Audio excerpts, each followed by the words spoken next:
5.18 광주 민주화운동 그 40주년이 지난달에 있었습니다.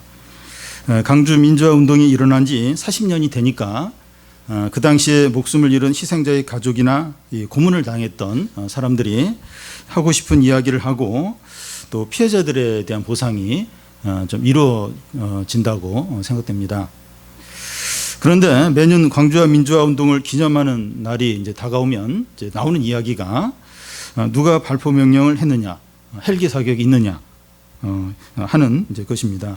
근데 웬만한 국민들은 누가 발포 명령을 했고 헬기 사격 여부를 다 알고 있습니다. 그러나 그 당시 총책임자인 전 씨는 끝까지 인정을 하지 않고 있습니다. 이런 것을 보면 진실이 밝혀지는 게 참 어렵다 하는 생각을 하게 됩니다. 세상은 우리가 생각하는 것보다 훨씬 더 어둡고 심각합니다. 한 달 정도 그 미국 전역과 유럽 국가들에서 인종차별 항의 시위가 있었는데 며칠 전에 미국에서 백인 경찰이 또 흑인 남자를 총으로 쏴서 사망케 한 일이 있었습니다.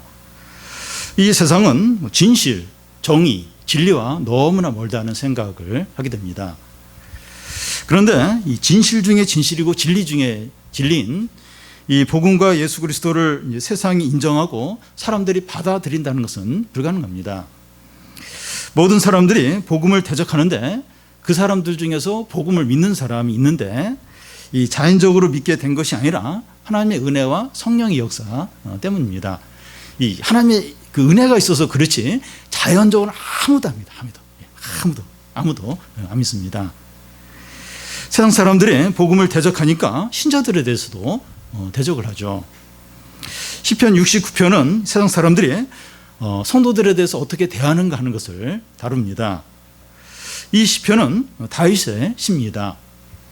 다윗이 원수들로부터 고난을 당하는 것을 다루는데 이 다윗의 고난은 예수 그리스도의 고난의 모형입니다.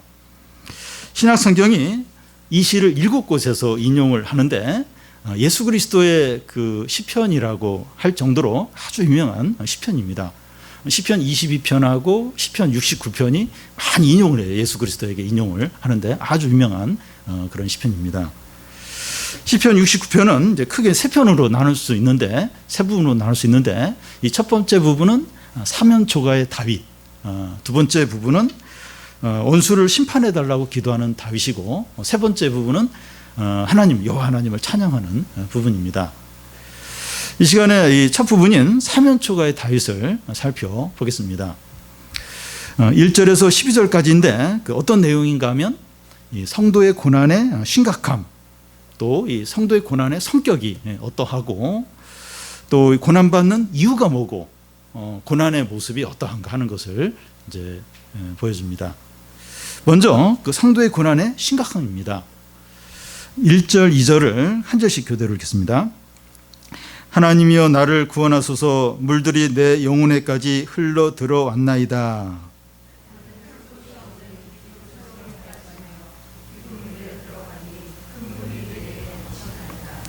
다윗은 상황이 얼마나 그 시급한가 하면 시편을 그 말씀을 시작하자마자 하나님이여 나를 구원하소서. 그러니까 이런 식으로 이렇게 하나님의 이름을 부르면서 나를 구원하소서 하는 것이 드물어요. 시편에도 얼마나 급하면 그렇게 지금 하나님을 부르고 있는지 모릅니다. 지금 다윗의 상황이 어떻습니까? 물들이 내 영혼에까지 흘러 들어왔다는 거예요. 여기서 내 영혼은 내 생명으로 보는 게 좋은데요. 내 생명에까지 물이 들어왔다고 하는 것은 죽음 직전에 이제 이르는 것을 이제 보여줍니다. 현재 얼마나 위급한지 좀 더 표현하고 있는데 그 2절에 보면 나는 설 곳이 없다 하는데 여기서 설 곳은 발판을 말합니다. 물에 빠졌는데 발이 이제 바닥에 닿으면 안전해요. 안심이 됩니다. 물에 빠졌는데 이게 바닥에 닿아요. 물이 뭐 이게 여기까지 찼다 할 때도 발이 이제 바닥에 닿으면 안전합니다. 그런데 발이 바닥에 닿지 않을 때 계속 밑으로 내려가죠. 물을 연거푸 이제 계속 마시게 됩니다. 그러면서 허이적거리죠. 물에 빠졌는데 여러분 그런 경험 한 번씩 있을지 모르겠는데 물에 빠졌는데 발이 안 닿아요. 계속 안 닿으면 그 두려움과 공포는 이루 말할 수 없어요. 갑자기 바닥에 딱 닿으면 괜찮아요. 근데 발이 안 닿는 거예요. 그래서 계속 빠져들고 막 왔다 갔다 빠졌다 들어갔다 나왔다. 이럴 때 얼마나 두려움과 공포가 밀려오는지 모릅니다. 다윗은 이 바닥이 발에 닿지 않는 그런 깊은 물 속에 한없이 빠져들고 있다는 거예요. 물이 자기 머리 위에 지금 막 이렇게 막 덮치고 이제 있다는 겁니다.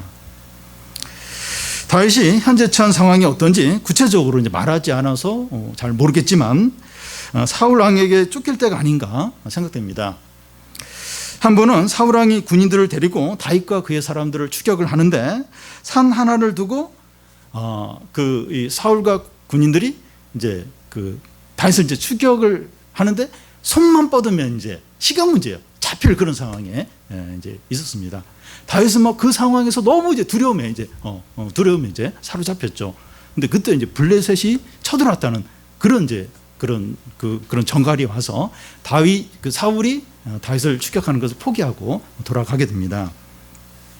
만약에 블레셋이 쳐들어오지 않았다면 다윗은 붙잡혀서 죽임을 당할 수밖에 없었습니다. 성도들에게도 이런 위기의 순간들이 찾아옵니다. 코로나로 인해서 자영업하는 분들이 이제 너무 이제 어려운데 손님들이 크게 줄고 경제적으로 너무 쪼들리고, 근데 이런 상황이 언제까지 지속이 될지 모르는 겁니다. 청년들이 취업을 하려고 원서를 50곳에 냈는데 한두 곳 정도 오라고, 합격했다는 것도 아니고 한두 곳 연락이 오고 어렵게 취업을 했어요. 근데 코로나로 인해서 이렇게 손님이 없다고, 매출이 안 된다고 해고를 당하기도 하고, 알바 자리를 거는 것도 너무나도 이제 어렵습니다. 부부관계나 자녀 문제나 사람들과의 관계가 너무 이제 힘들 수 있고, 우울증과 같은 정서적인 문제로 너무 고통 가운데 있는 사람들이 있습니다. 대학 입시나 진로 문제가 너무 이제 어렵고 절망적일 수 있어요. 이 진로 문제 지금 너무나도 힘듭니다. 우리는 이제 여러 문제들로 너무나 두렵고 또 낙심이 되고 고통스러울 수 있습니다. 발 밑에 발판이 없어서 계속 빠져드는 것 같은 그런 너무 절망적이고 그런 공포 가운데 있을 수 있어요. 근데 다윗은 이런 고난과 위기 가운데서 어떻게 합니까? 이 성도가 고난과 위기 가운데서 어떻게 하느냐? 그의 믿음이 어떠한가? 그가 성도인가 하는 적재성이 드러나는 기회가 됩니다. 고난이 내 믿음이 어떤지, 내가 성도인지 아닌지 어떤 그런 정체성이 드러나는 기회가 돼요. 3절을 보면 내가 부르짖음으로 피곤하여 나의 목이 마르며 나의 하나님을 바라서 나의 눈이 새하였나이다. 내가 부르짖음으로 피곤하여 나의 목이 이제 마르며 하는데, 이 피곤하다고 하는 것은 지칠 때까지 계속 부르짖은 것을 이제 가리킵니다.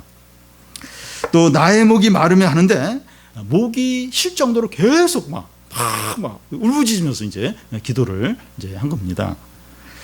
그리고 나의 하나님을 바라서 나의 눈이 새하였다 하는데, 이 눈이 새하였다 하는 것은 두 가지 의미로 볼 수 있는데, 너무 눈물을 많이 흘려가지고 눈에 이제 병이 난 것을 가리킨다고 볼 수 있고, 다른 하나는 하나님은 너무 이제 바라보아서 눈이 피곤해진 것을 의미할 수 있습니다.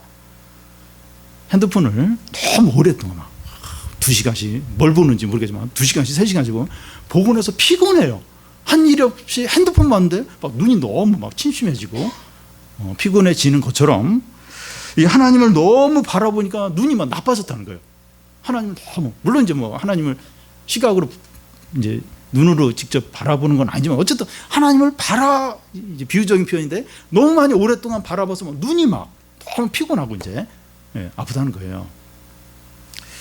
다윗은 극심한 고난 가운데서 목이 쉴 정도로 부르짖으며 기도했고, 또 눈물을 너무 많이 흘려서 눈에 병이 날 정도로 그렇게 애통해하면서 기도를 했습니다.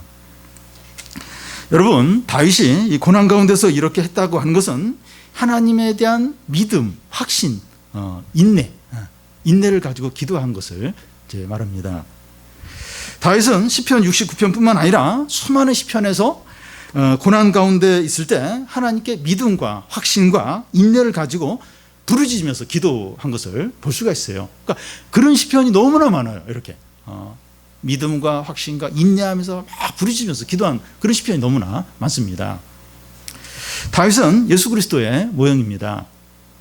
예수 그리스도는 고난 가운데서 이렇게 기도했습니다. 새벽마다 조용한 곳에서 겟세마네 동산에서 땀방울이 핏방울이 되도록 간절하게 부르짖으며 기도했습니다. 십자가에 달려 있을 때도 이렇게 간절하게 부르짖으면서 기도했습니다. 예수 그리스도는 하나님 아버지에 대해서 이렇게 믿음과 확신을 가지고 끝까지 간절하게 인내하면서 기도하셨습니다.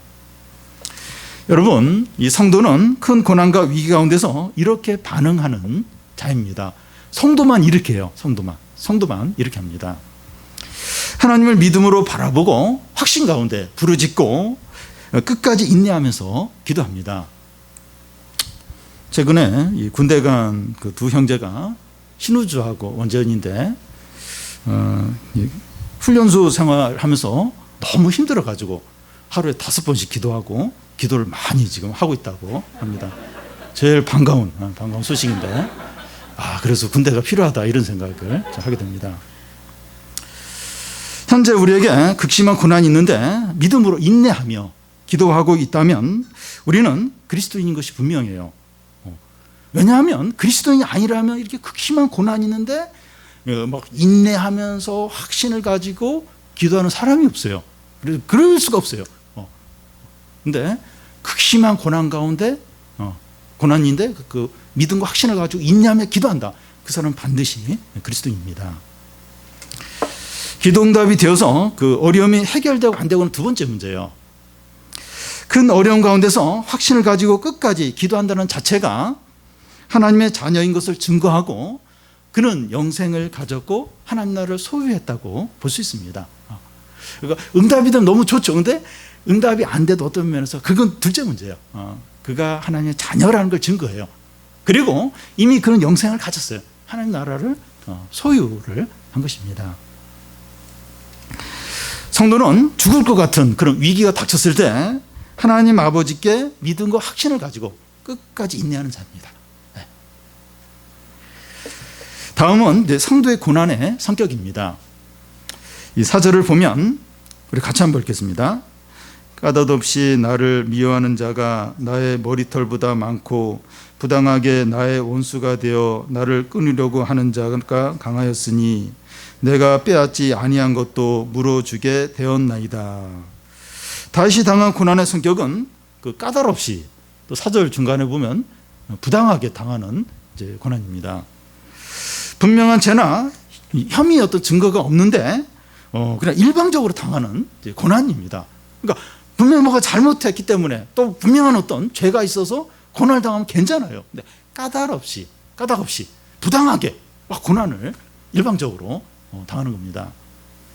한마디로 말하면 그 4절 끝에 나오는 것처럼 내가 빼앗지 아니한 것도 물어주어야 한다는 거예요.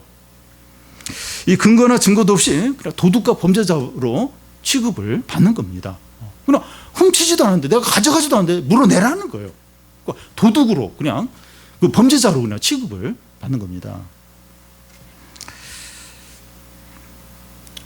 다윗은 이제 이런 경우를 수없이 당했는데 한 예를 들면 사울 왕이 다윗을 계속 추격을 했는데 한 번은 다윗이 이제 사울 왕에게 무슨 말을 하는가 하면 신하들이 왕에게 하는 말을 듣지 말라고 말합니다.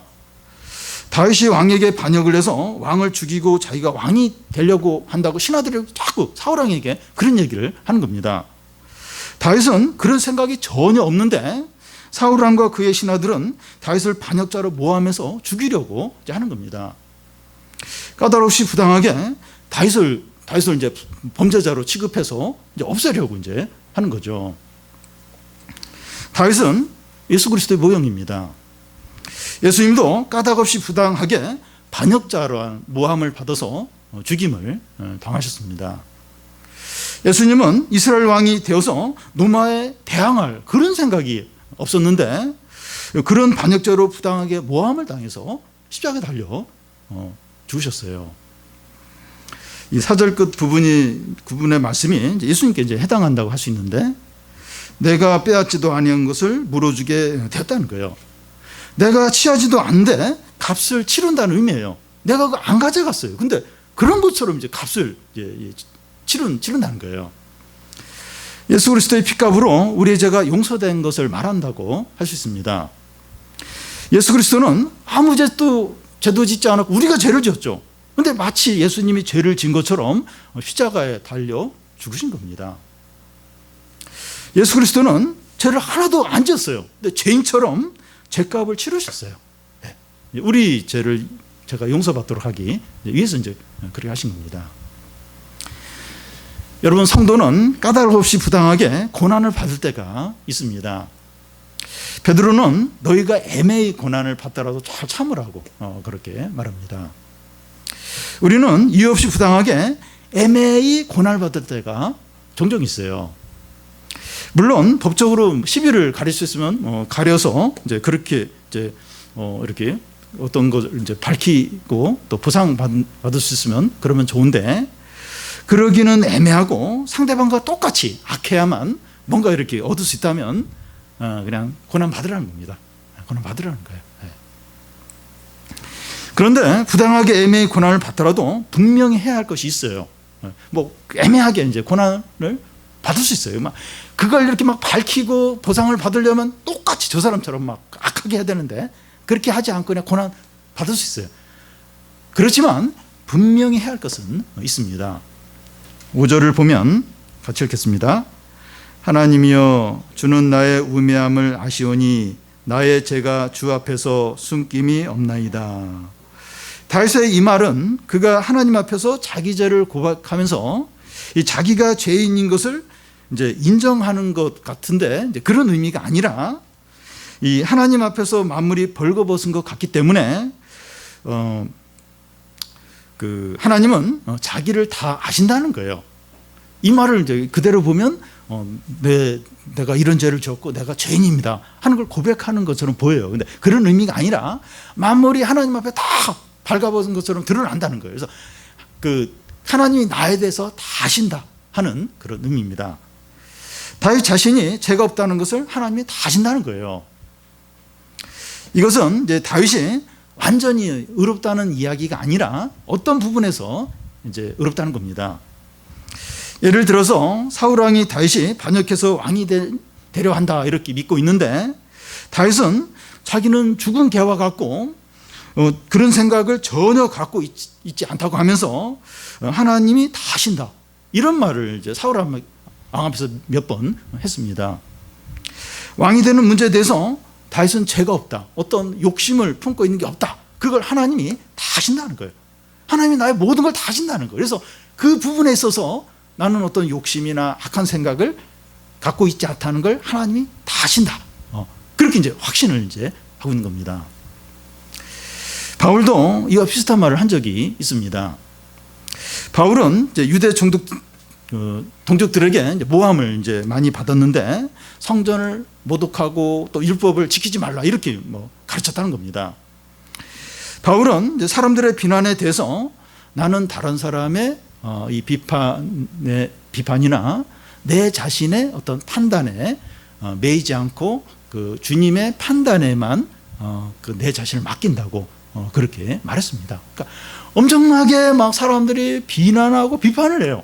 또 막 그런 얘기를 들으니까 바울 자신도 내가 뭐 이렇게 진짜 죄가 있나 막 자꾸 자기도 자기를 이제 판단하게 되는 거예요. 근데 남의 판단이나 내 판단에 거기에 매이지 않고 오직 주님의 판단으로만 자신을 판단한다고 그렇게 말했습니다.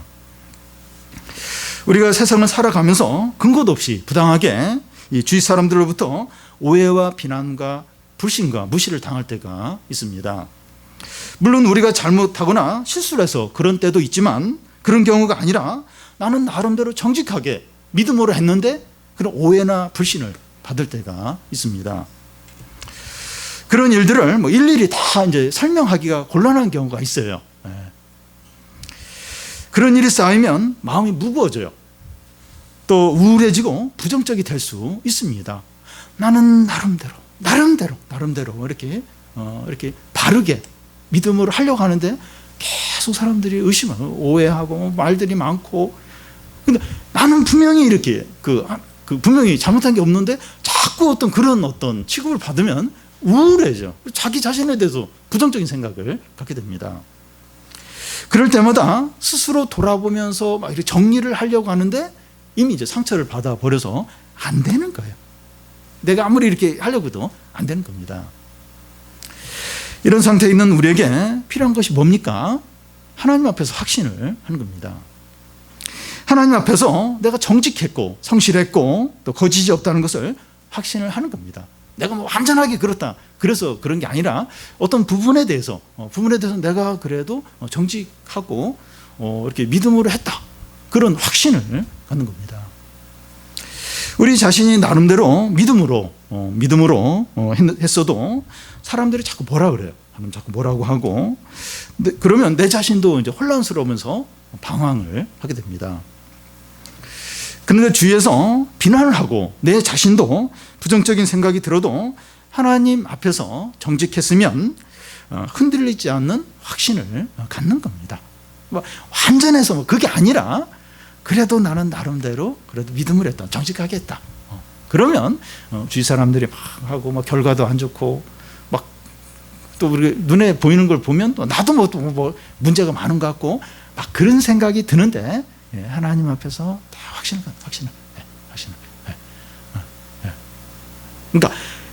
그러니까 막 독불장구처럼 이렇게 자기 잘못을 인정하지 않고 끝까지 나는 옳다, 그렇게 하라는 것이 아니라 나는 그래도 믿음으로 이렇게 옳게 했는데 사람들 그렇게 생각을 안 하는 거예요. 나도 자꾸 이제 그런 의심과 부정적인 생각이 자꾸 들려고 하는 거야. 그럴 때 하나님 앞에서 나는 정직하고 그래도 믿음으로 했다, 뭐 완전하지 않지만 그런 확신을 갖는 게 얼마나 필요한지 모른다. 그럴 일들이 너무 많은 거예요. 다 일일이 설명할 수도 없고 사람들이 그걸 알아주지도 않는 거예요. 그러니까 자꾸 이제 나도 나 자신을 그렇게 부정적으로 하고 자꾸 의심에 빠지기가 쉽다는 거예요. 그래서 하나님 앞에서 그 부분을 이렇게 정리를 하는 거예요. 하나님, 제가 완전하지는 않지만 문제가 좀 있긴 하지만 그래도 하나님, 내가 이렇게 믿음으로 하려고 하고 그래도 정직하게 하려고 한 거 하나님 아시죠? 사람들은 그 인정 안 합니다. 근데 하나님 아시죠? 그러면서 그걸 딱 정리를 하는 거예요. 딱 확신을 갖고 이렇게 시험에 들거나 막 방황하거나 그렇게 하지 않는 겁니다. 이게 왜 중요한가 하면 나를 보면서 또 영향을 받는 약한 그런 지체들이 있기 때문입니다. 6절을 우리 같이 한번 읽겠습니다.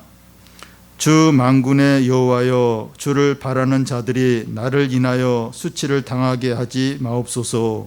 이스라엘의 하나님이여, 주를 찾는 자로 나로 말미암아 욕을 당하지 마옵소서. 이 다윗이 왕이 되기 전에 400명 정도의 무리를 이끄는 리더로 이제 지냈습니다. 이 400명의 사람들은 다윗의 영향을 많이 받고 있었습니다. 그들은 이제 다윗이 하나님의 사람이다 하는 걸 다 알고 있습니다. 그런데 다윗이 계속 이제 고난만 받다가 망해버린다면, 그렇게 된다면 이 사람들이 다윗으로 인해서 수치를 당하고 욕을 당하게 된다는 겁니다. 다윗을 다 바라보고 있어요. 다윗은 믿음의 사람이고 우리보다 잘 하나님 사랑하고, 근데 막 계속 고난을 당하다가 그냥 막 칼에 맞아 죽는지 막 그냥 그렇게 돼버린 거예요. 이스라엘 왕이 될 줄 알았는데 그렇게 돼버리면 그동안 이렇게 다윗을 보면서 하나님을 쫓던 그런 약한 사람들이 다 이렇게 수치를 당하고 욕을 당하게 된다는 겁니다. 예를 들겠는데요, 믿는 부모들이 있고 또 그의 자녀들이 있습니다. 그런데 이 부모들이 하는 사업이 잘 안 돼요. 돈을 벌지 못하고 질병에 걸려서 고생을 한다면 자녀들이 볼 때 하나님을 잘 믿어도 소용이 없구나, 이런 생각을 하면서 하나님으로부터 멀어질 수 있습니다. 부모로 인해서 믿음이 약한 자녀들이 수치를 당한다고 이제 이렇게 볼 수 있는 겁니다. 이럴 때 부모는 어떻게 합니까? 하나님이 우리 자녀가 부모로 인해서 신앙에서 멀어지지 않도록 은혜를 베풀어 달라고, 뭔가 좀 보이는 뭔가 그런 걸 좀 이렇게 우리 자녀가 믿음을 가질 수 있도록 해달라고 그런 기도를 할 수도 있고, 그러면 이제 하나님께서 그 믿음이 약한 자녀들을 위해서 이제 은혜를 베풀어 주셔서 뭔가 이렇게 눈에 보이는 그런 증거를 주실 수도 있고, 아니면 그런 어떤 눈에 보이는 어떤 그런 증거가 없다면 그런 가운데서도 자녀의 믿음이 흔들리지 않도록 붙들어주는, 뭐 지금은 흔들리다 할지라도 나중에는 다시 그 믿음이 회복되는, 그렇게 또 하나님이 이제 하시기도 하는 겁니다. 그러니까 실제로 그런 경우가 많아요. 그러니까 그 자녀들은, 그리고 교회 안에도 또 이렇게 믿음이 약한 분들이 있는데 이제 보이는 걸 자꾸 중시 여기는 거예요. 믿음이 좋은데 왜 저 분은 왜 이렇게 어려움만 당할까? 우리 부모는 왜 되는 일이 없을까? 흔들려요. 이게 실제적인 문제입니다. 기도하는 거예요. 이게 다윗이 기도한 것처럼 나로 인해서 이 약한 자들이 수치를 당하지 않게, 욕을 당하지 않게, 하나님도 멀어지지 않게 해달라고. 하나님이 살아계신다는 걸 보여주시든지 아니면 그 약한 지체들의 믿음을 붙들어 달라고 하나님께 이제 간절히 이제 기도하는 거죠. 그러기 위해서 필요한 게 하나님 앞에서 자신의 확신을 갖는 게 필요합니다. 그러니까 부모도 이렇게 잘못하면 시험에 드는 거예요. 애가 막 그러면 진짜 이렇게 하나님 믿는 게 소용이 없나 이러면서 막 부모의 믿음도 흔들릴 수 있는 거예요. 근데 막 하나님 앞에서 그 확신을 갖는 거죠. 그래서 이제 그런 기도를 이제 담대히 하는 거죠. 다음은 이 성도의 고난의 원인입니다. 7절, 8절을 우리 한 절씩 교도 읽겠습니다. 내가 주를 위하여 비방을 받았사오니 수치가 나의 얼굴에 덮였나이다.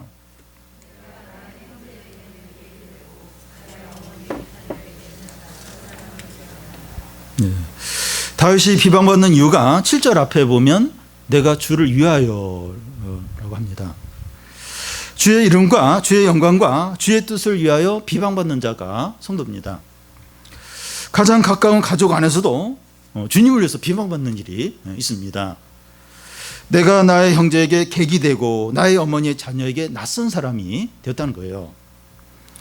요즘 그 의붓 아버지와 이제 계모가 친자식이 아닌 자녀들을 학대해서 큰 문제가 되고 있습니다.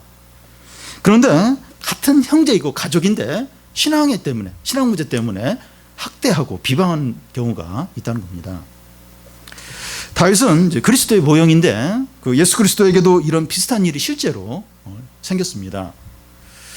예수께서 어느 집에서 가르치고 계시는데 예수님의 모친과 동생들이 예수님 억지로 집에 데리고 가려고 찾아왔습니다. 예수님에 대해서 어떤 소문이 있었는가 하면 그 예수님이 막 귀신 들려가지고 막 이상한 일을 하고 있다, 이제 이런 소문이 이제 들렸던 거예요. 그래서 예수님의 가족들은 예수님을 그 미친 사람으로 여기고 억지로 집에 데려가서 격리를 시키려고 그렇게 이제 찾아온 겁니다. 예수님은 이제 다른 곳에서 그 제자들에게 내가 평화를 주러 온 것이 아니라 검을 주러 왔다고 하면서 가족끼리 미워하고 대적하는 일이 일어날 것이라고 하셨습니다. 신앙 때문에 가장 가까운 사람들 사이에 분리가 일어나고 대적하는 일이 생긴다는 겁니다. 또한 다윗은 주의 성전을 너무 사랑해서 이제 비방을 받게 됩니다. 9절을 보면 우리 같이 읽겠습니다. 주의 집을 위하는 열성이 나를 삼키고 주를 비방하는 비방이 내게 미쳤나이다. 이 주의 집을 위하는 열성이 나를 삼키고 하는데 그 당시에 성전은 아직 없었고 성막이 있었습니다. 근데 다윗은 성막을 너무나 이제 사랑하는 겁니다. 그는 사울왕에게 쫓겨서 도망자 생활을 할 때 그의 가장 큰 소원은 빨리 이제 사울왕이 자기 추격을 중지시키고 자기가 왕이 되는, 그게 아니라 성막에 와서 예배드리고 제사하고 기도하는, 이게 다윗의 가장 큰 소원이었습니다. 그는 마음껏 성막에 나가지 못하는 것에서 너무나 괴로워하고 고통스러워했습니다.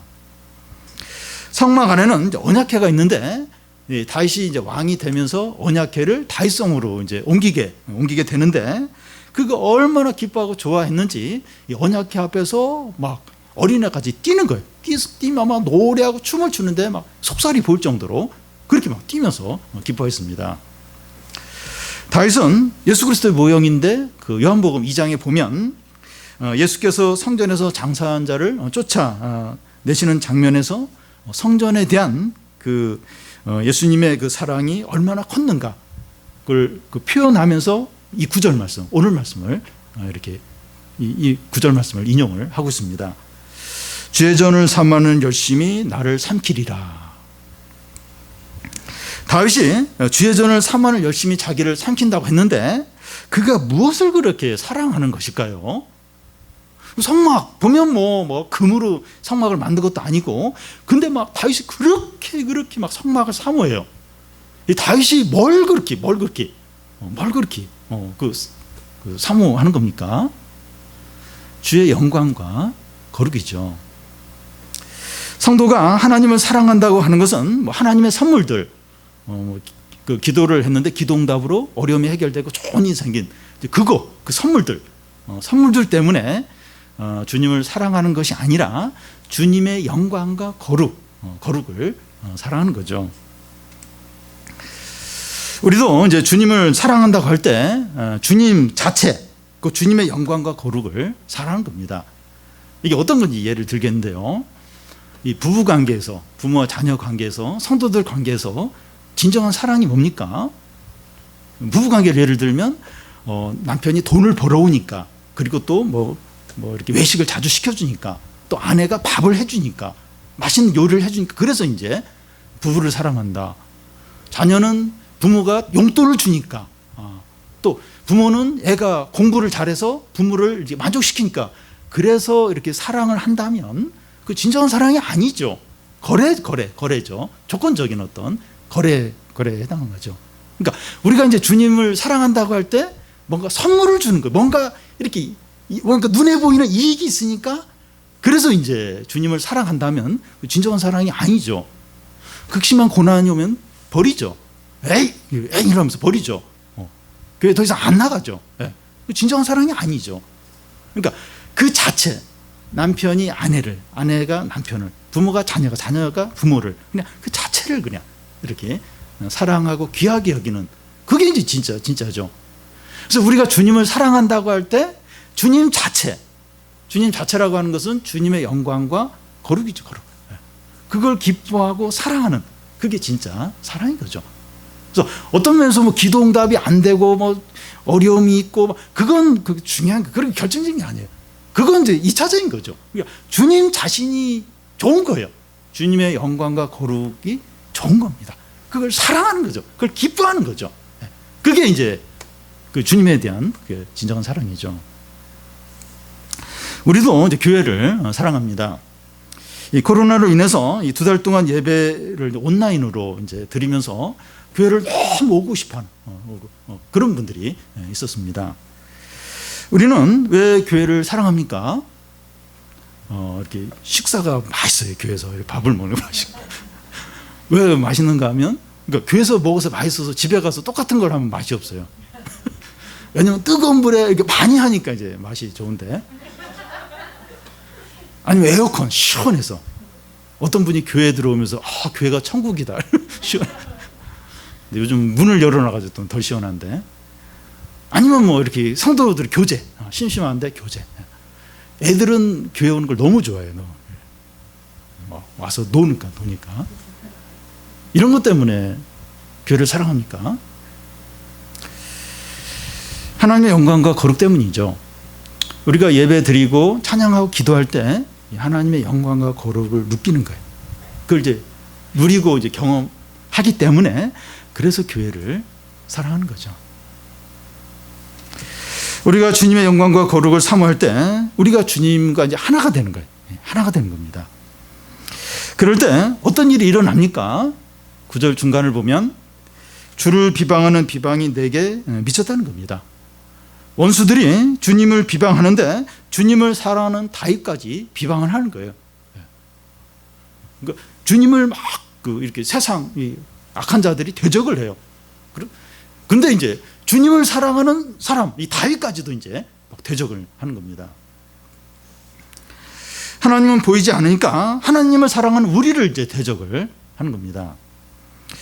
예수님 제자들에게 말씀하시기를, 세상이 너희를 대적하는데 너희가 세상에 속하지 않고 나에게 속했기 때문이라고 하십니다. 우리가 잘못한 것이 없는데 신앙 때문에 사람들이 우리를 미워하고 비난하고 공격을 할 때 이상히 여기지 않아야 합니다. 주님은 내 제자가 되려면 자기 십자가를 지고 나를 따르라고 하셨고, 좁은 길로 가라고 하셨고, 하나님 나라에 들어가려면 많은 환난을 당해야 한다고 하셨고, 주님이 우리를 부르신 것은 구원할 뿐만 아니라 고난도 받게 하기 위해서라고 하셨습니다. 그래서 우리가 신앙생활을 하면서 이렇게 남들이 막 오해하고 미워하고 막 이렇게 벌레를 보는 것처럼 보고, 특히 막 이 코로나 때 막 지금 막 교회에서 그렇게 하는데 왜 교회를 가냐고 막 그리고 막 직장에서도 막 월요일날 확인해요. 어제 교회 갔다 왔냐고. 그러면 또 막 뒤에서 막 이렇게 막 뭐라 하고. 그러니까 막 그런 일을 당할 때 이게 이상하게 여기지 말라는 거예요. 이 세상이 주님에 대해서 그렇게 대적을 하는데 주님을 사랑하는 우리를 대적을 한다는 거예요. 이게 당연하다는 겁니다. 다윗은 이제 고난 가운데서 어떻게 합니까? 10절 앞에 보면 내가 곡하고 금식하고, 11절 앞에 보면 굵은 배로 내 옷을 삼았다는 겁니다. 겸손하고 간절하게 부르짖으며 기도하는 겁니다. 고난이 있을 때 그렇게 겸손하게 간절하게 계속 기도하는 겁니다. 근데 사람들은 이런 다윗을 보면서 어떻게 합니까? 12절에 보면 성문에 앉은 자가 나오는데 이 재판관이나 장로들을 말하고 존귀한 자를 말합니다. 그들이 다윗을 비난해요. 존귀한 자들이 다윗을 비난합니다. 12절 중간에 보면 이 독주에 취한 무리들이라고 하는데 제일 낮고 천한 사람들을 이제 가리키는데, 그들이 다윗에 대해서 조롱하는 노래를 해요. 노래를 하는데 조롱하는 노래를 이제 하는 겁니다. 그러니까 사회에서 가장 낮은 사람, 또 사회에서 가장 높은 사람, 그러니까 이제 모든 사람들이 이 다윗에 대해서 비난하고 조롱하는 겁니다. 다윗이 막 이렇게 막 주님께 나아가고 막 주님께 기도하고 이런 걸 보면서 조롱해요. 그렇게 비난하고 욕을 하는 겁니다.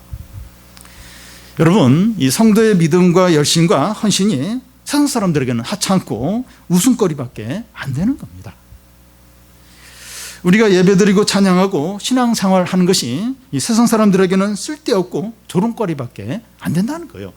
나는 너무 귀한데, 너무 중요한데 전혀 쓸데없는 미친 짓 하고 있다. 그런 식으로 이제 보고 그렇게 또 이제 비난합니다. 여러분, 이제 그 크리스찬 성도에 대해서 그런데 그런 성도가 고난 가운데 있다. 고난 가운데 있다. 이러면 만물의 찌꺼기처럼 어떤 뭐 이렇게 쓰레기처럼 그렇게 이제 여깁니다. 다윗에게 그러했고, 예수 그리스도에게 그러했고, 바울에게 그러했고, 모든 성도들에게 그렇게 했어요. 그렇게 했습니다. 여러분, 성도에게 고난이 닥쳐요. 우리에게 고난이 닥치는데 발이 바닥에 닿지 않는 계속 밑으로 내려가는, 너무 두려워요. 이 어려움이 언제 갈지 몰라요. 그런 두려운 고난이 닥칩니다.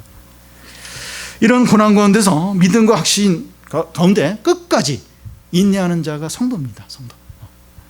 여러분, 우리에게 지금 그런 고난이, 그런 극심한 고난이 닥쳤다면 이렇게 하시기 바라요. 이렇게 성도니까 계속해서 인내하면서 확신 가운데 계속 이게 성도입니다. 이게 성도입니다. 그런 자에게 고난이 계속 되더라도 그는 영생을 가졌고 하나님 나라를 이미 얻은 자예요. 가장 복된 자입니다. 가장 복된 자예요. 또 가장 부유한 자예요. 그리고 가장 영광된 자인 것입니다. 여러분, 이 세상의 모든 건 다 사라집니다. 그리고 우리도 늙어요. 또 죽어요. 모든 건 다 사라집니다. 근데 다 이렇게 고난 가운데서 다 자신의 성도임을 분명히 한 이 기도와 인내와 확신 가운데 하나님께 나가는, 이걸 통해서 성도인 것이 다 이렇게 증명된 자는 모든 걸 가진 자예요. 두려울 게 없습니다. 가장 복된 자입니다. 남들이 뭐라고 하든지 하나님 앞에서 확신을 가지고 하나님이여 나를 구원하소서 이렇게 외치며 기도할 때 그 기도가 얼마나 능력 있고 영광되고 은혜스러운지 모릅니다. 이런 성도가 그런 가운데서 기도할 때 하나님이여 구원하소서, 나를 구원하소서. 얼마나 그 기도가 능력 있고 영광스러운지 모릅니다. 우리가 가장 힘들 때 믿음과 확신을 가지고 인내함으로 기도해서 놀라운 응답과 회복과 구원과 승리를 풍성하게 누리시기를 바랍니다.